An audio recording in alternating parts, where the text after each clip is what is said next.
You have seen Roman Reigns dominate in the ring. When you have this kind of power, all you gotta do is show up and win. But what you haven't seen is how he has dominated the financial side of WWE.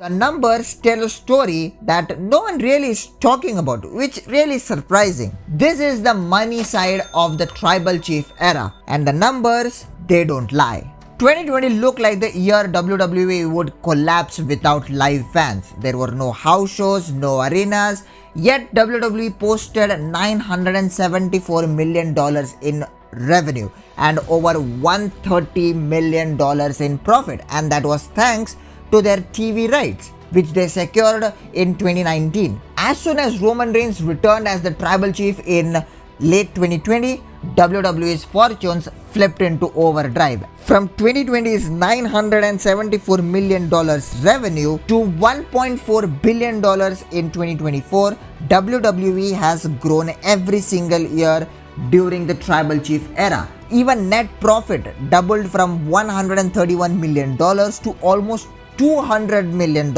before the TKO merger in 2023. What about live shows and ticket prices? WWE cut way back on those house shows. Schedule back in the day was like crazy, 300 plus shows a year. But now WWE has decided to cut that down to around just 200.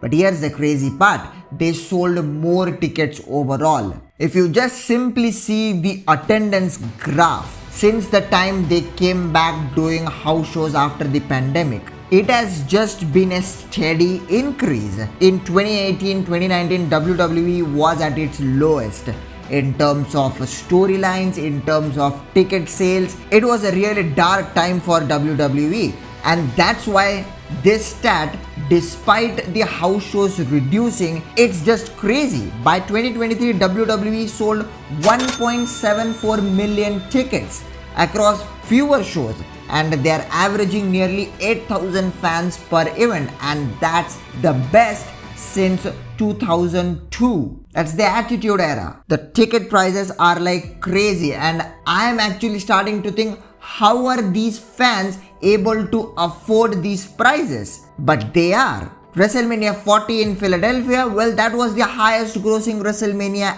ever. Probably 41 crossed that.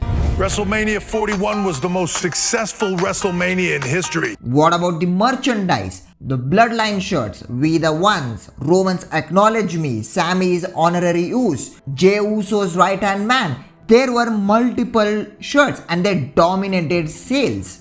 What about viewership and streaming growth? Every premium live event from 2022-2024 broke records.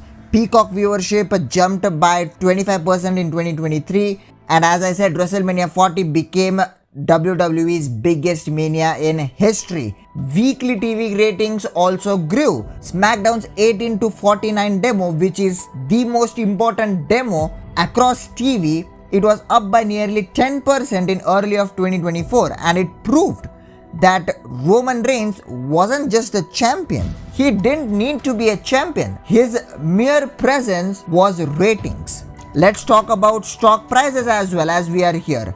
When the Bloodline storyline began in 2020, WWE stock was $33. But by August of 2023, just before the TKO merger, WWE achieved their highest ever number of $113. That's nearly 4 times. And after TKO merged with WWE and UFC, that number is currently fluctuating around the $180 mark, which is just insane. And part of the credit goes to the Bloodline storyline. It made us fall in love into wrestling once again. And the numbers, they don't lie. So what does this all mean? Roman Reigns and the Bloodline, it isn't just a storyline, it's a financial engine for WWE. His dominance, it coincided with WWE's biggest business run ever. Higher revenues, record profits, ticket sellouts, merch that printed money. Even as the ticket prices went up, fans paid, and that's power, that's drawing money. And in wrestling, nothing speaks louder than money.